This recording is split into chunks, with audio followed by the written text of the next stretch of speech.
On behalf of the Carmelite community, I would like to welcome you here. It is one of the highlights of the Advent season, and of course a great joy in particular to welcome you, as this is the first time in 2 years. I'm always amazed of how many people come here and sit outside on a December evening, and especially when it was raining heavily a few hours ago. But I know we all do so because we wish to remember our loved ones. And that this is a festival of lights, and also a festival and service of remembrance.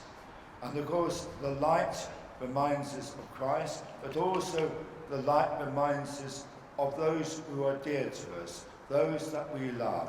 And of course, we are in a place that has been a place of prayer for over 700 years. So thank you for joining us, and please be aware of the prayers and support of the Carmelite community. And it's a great joy to see so many of you here this evening.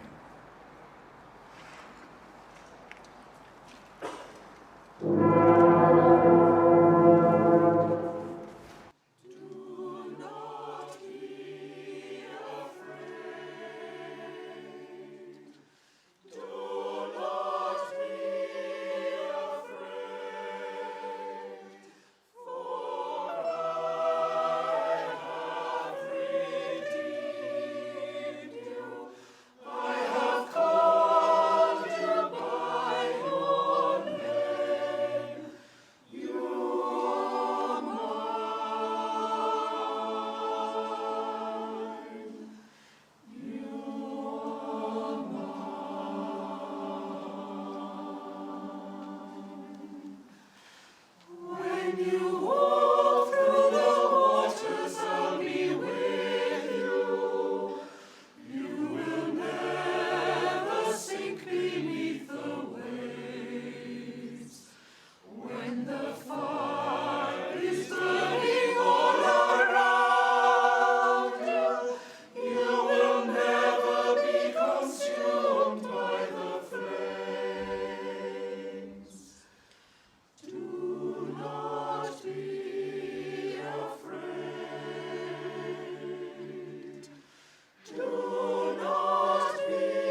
Good afternoon. I'm Rachel Street, the Chief Exec of Heart of Kent Hospice, and I'd like to welcome you all here this afternoon for this year's Light Up a Life service. And it's a real pleasure to see so many of you here at Aylesford Priory. I'd like to extend a very special welcome to the Very Reverend Philip Hesketh, Dean of Rochester Cathedral, and the Worshipful, the Mayor of Maidstone, Councillor Faye Gooch, and her consort, Mr. Peter Gooch. I'd also like to say thank you to Father Francis and the Carmelite community at Aylesford Priory for allowing us to use their beautiful venue. And to Gallagher, who so generously sponsor our Light Up a Life Appeal every year. And of course to our performers, the East Peckham Silver Band, the Maidstone Singers, and the Westmoreland Community Choir. Our annual Light Up a Life service raises vital funds for the hospice. And so far today, already, you've helped us raise over £13,000 in this Light Up a Life appeal. Many of you personally will know the difference our compassionate care can make. And I thank you for helping us to ensure that more families can benefit from that support. Tonight, during the service, your remembrance stars will be blessed. So please do keep them to hand, and together we will say the name of those that we are remembering. Now, I'm sure that you've all got very busy weeks planned as we run up towards Christmas. And this Light Up a Life service is an important moment amid that busyness to pause and remember our loved ones. And tonight it feels even more poignant as we weren't able to hold the service last year. Our loved ones may no longer be with us, but we remember them in our hearts, in our thoughts, and in our memories. And I hope that this time of reflection will bring comfort to you all. Thank you.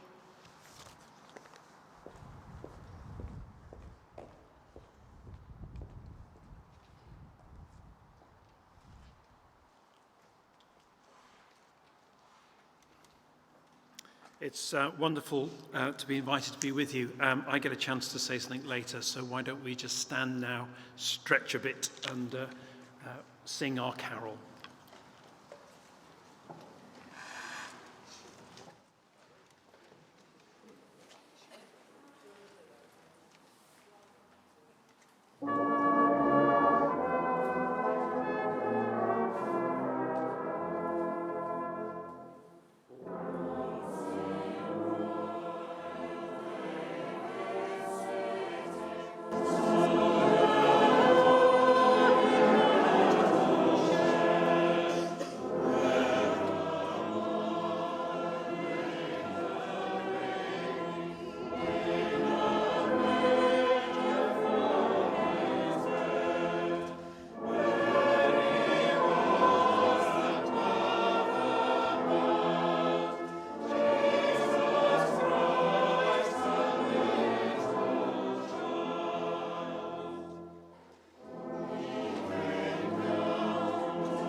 psalmist wrote, "Out of the depths we call on you, God.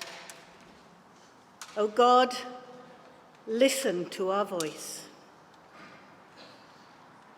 In the stillness and the beauty of this place, and in the specialness of this time, we come together to remember the beloved ones we have lost, to reflect on their lives and all they were to us. Help us, God, to pour our grief and sorrow out in your presence, and may all who are grieving find comfort here today. May we find the memories that bring us joy, as well as those that cause us sadness. In your compassionate love, let us be sad and let us be consoled. May we turn to you, God, in tears and in laughter and in song. We ask you to hear the words of our hearts and to listen to our prayer.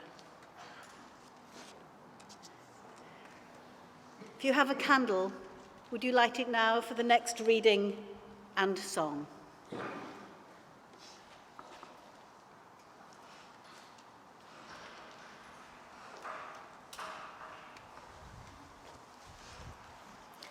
These Are Stars by Hannah Senish. There are stars whose light reaches the earth only after they themselves have disintegrated and are no more. And there are people whose scintillating memory lights the world after they have passed from it. These lights, which shine in the darkest night, are those which illumine for us the path.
It is hard to feel serene when our world is not complete, when those who once brought wholeness to our lives have gone. Yet in the emptiness their dying leaves behind, we are not alone. for we have the companionship of the living, and even our loved ones who have died live on in our hearts. For what they were is part of what we have become. We honour them best when we live, as they would wish, responsibly and happily, even in the shadow of our loss, and so draw closer to the source of life, in whom every life finds meaning, purpose, and hope.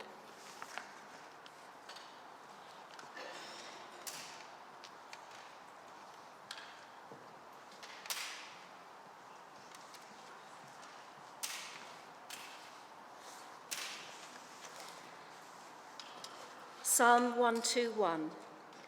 I lift up my eyes to the hills. From where does my help come? My help comes from the Eternal, who made heaven and earth. God will not let your foot be moved. God who keeps you will not slumber.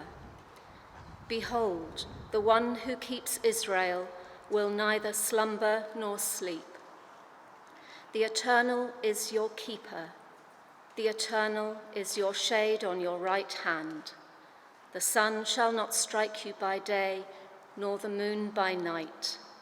The Eternal will keep you from all evil and will keep your life. The Eternal will keep your going out and your coming in from this time forth and forevermore.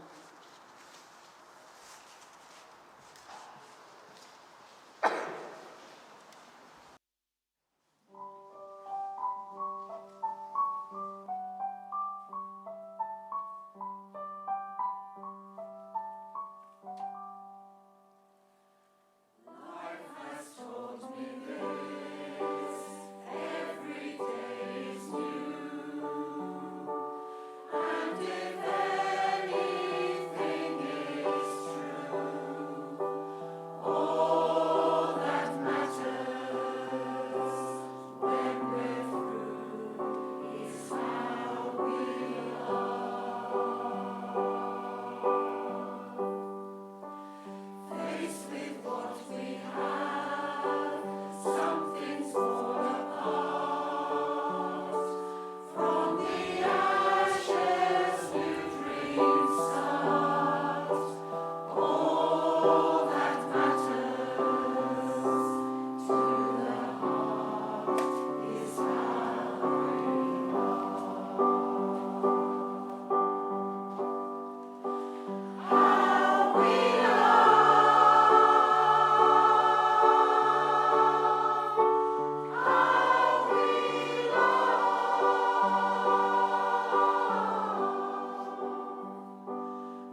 This reading is taken from Isaiah chapter 60, verses 1 and 2 and 19 and 20.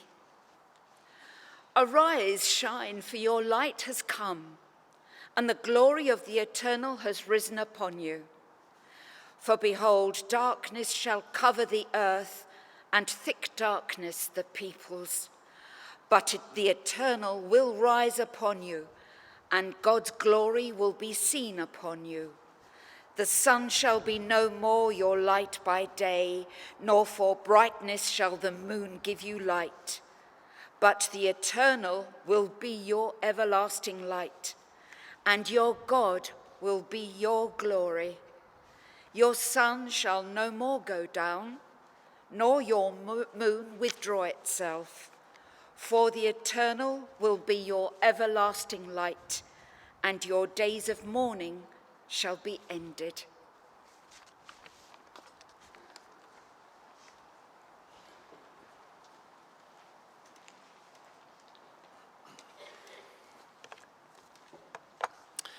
Now, would you like the short or the long address? Oh, you don't seem to be very committed about that. I think I'll do the short one, if that's okay with you. This is the time for wondering. It's a time to ponder. It's a time to reflect. It's a time to give thanks. And as I was doing so, I was reminded of some lyrics of a song, and you can tell me the song if you can remember it, but you don't know what you've got until you lose it. And that seemed to me very poignant at this time. I wouldn't mind losing a few inches off the hips, but when it comes to a loss in relationships, that's a very, very different matter. Last year, many of the traditional ways that we keep Christmas were denied to us. Most acutely felt was the separation from family and friends, opportunity to gather and sing carols, to be with work colleagues down the pub.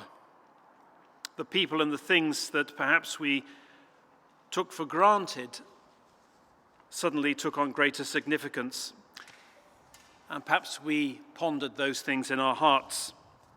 We live in a wonderful but fragile world.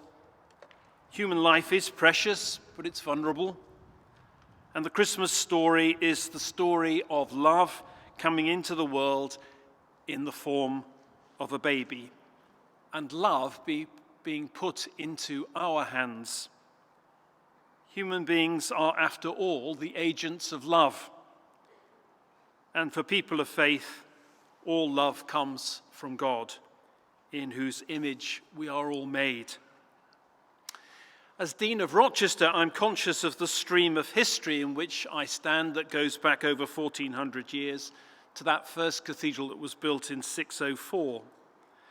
They were very different times to our own, but those Saxon ancestors, they lived in families. They needed love just like us. They loved and they sought to live in communities and to build them up. And they lost loved ones to the ravages of time. They mourned and they celebrated, and they looked into the darkness for the new dawn and the coming light. The novelist Charles Dickens, you may know, is associated with Rochester.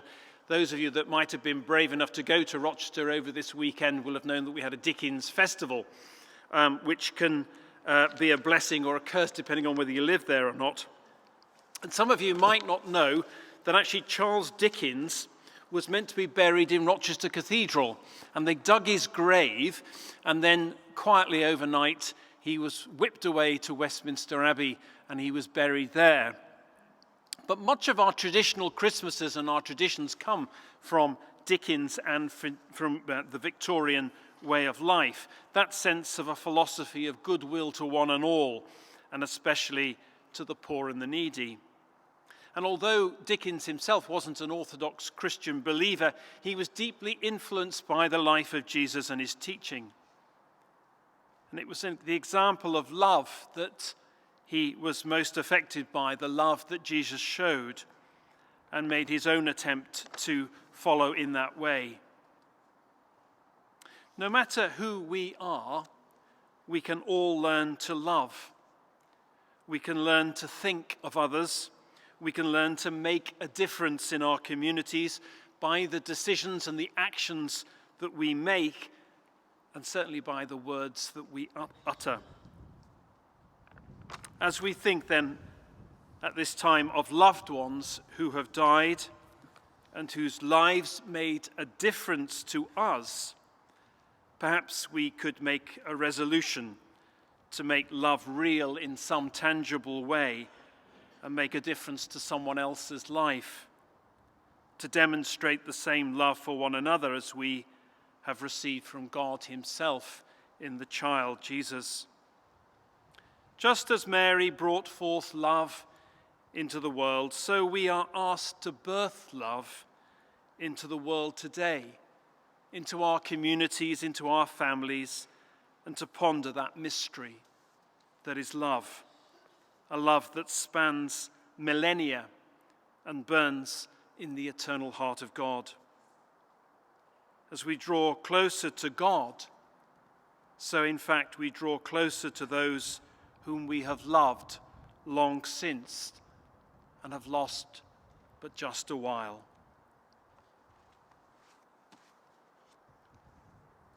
So we're going to stand, we're going to sing of that amazing love, the love that we experienced in those we've lost, the love of God seen in one another. Amazing grace.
Unconditional love is amazing grace. So let us pray firstly for our loved ones. Please be seated. We remember with thanksgiving all who we have named in our hearts today. Thank you for everything we remember and treasure about them, for all that they mean to us.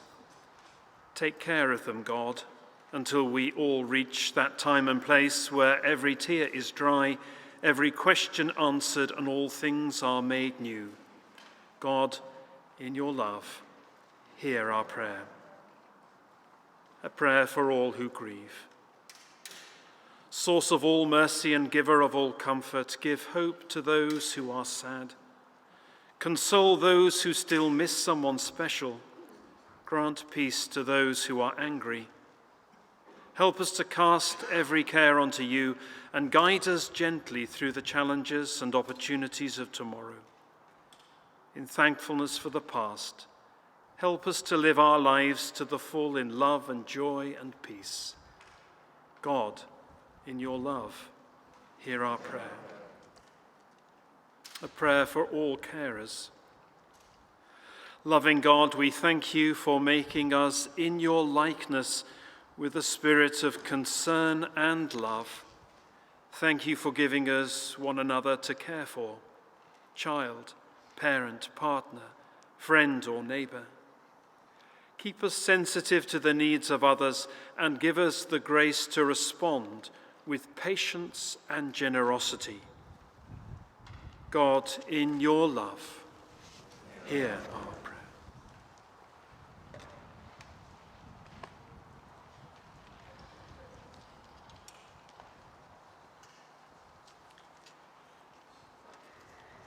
We come now to the dedication of the stars.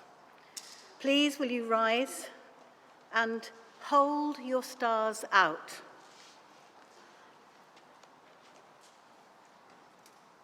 Loving God, we dedicate these stars, symbols of our remembering and signs of our thanksgiving. They are tokens of our recognition, expressions of our love. We ask for your blessing on ourselves and on these stars, and that when we see them, we will know that those we love are not far away. Even if we cannot see them, their presence lights our lives. And I'd ask you now all, as you hold your stars out, to say aloud and together the names of the people that you personally are remembering this day.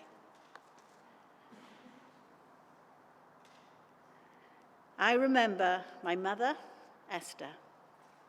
Please speak the names.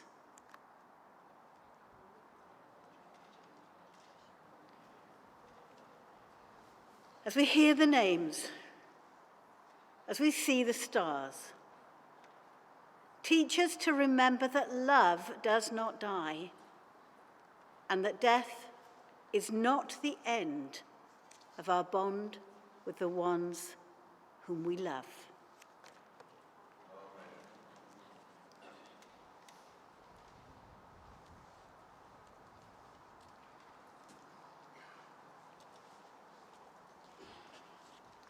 Reading taken from the words of Claire Rayner. Only the unloved and the unloving escape grief. It is the price we all have to pay, eventually, for the love that makes our life worth the living. Whether it be the loss of parent, of spouse, of child, or brother or sister or friend, the pain lies in wait for us. And when it comes, it has to be experienced before it can be eased. But it can be eased.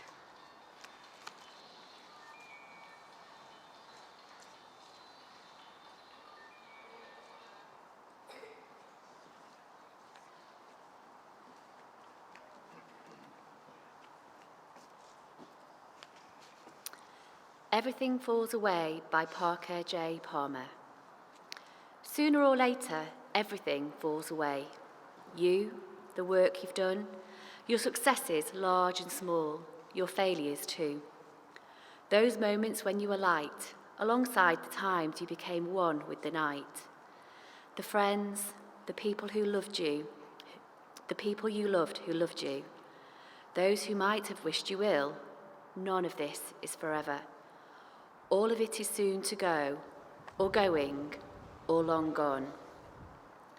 Everything falls away except the thread you followed, unknowing all along. The thread that strings together all that you've been and done. The thread you didn't know you were tracking until toward the end. You see, that thread is what stays as everything else falls away. Follow that thread as far as you can, and you'll find that it does not end, but weaves into the unimaginable vastness of life. Your life never was a solo turn it seemed to be. It was always part of the great weave of nature and humanity, an immensity we come to know only as we follow our own small threads to the place where they merge with the boundless whole. Each of our threads runs its course, then joins in life together. This magnificent tapestry, this masterpiece in which we live forever.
Asks God's blessing upon each and every one of us. I pray you all have a wonderful Christmas when it arrives, and that you will get to sing lots of carols, and some of them indoors. May God bless us and watch over us. May the face of God shine on us and be gracious to us. May the light of God's countenance shine upon us and give us peace. Amen. Godspeed and safe journey.